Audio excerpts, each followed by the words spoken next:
আমি বেরিয়ে যাব বাজারে, একটু সাজুগুজু করে নিলাম, তার জন্য পুরো রেডি, শুধু একটু টাচ আপ করলেই হয়ে যাবে।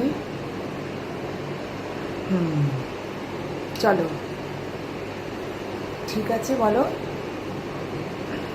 এখন যাব টুকটাক কিনতে, সবজি, তারপরে তোমার ফল, কেক, কাল থেকে আবার অফিস, সো আবার সেই একই লাইফ, তো তার জন্য একটু প্রস্তুতি।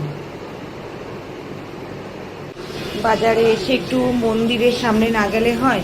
এখানে একটা বড় মন্দির আছে, ঠাকুর দর্শন করে এই ফলের দোকানে এলাম। কেন 223 কেন? কত নিয়েছো বলো? এটা ফল কেনা হয়ে গেছে, মিষ্টি কেনা হয়ে গেছে, এবার বাড়িতে ফিরে এলাম।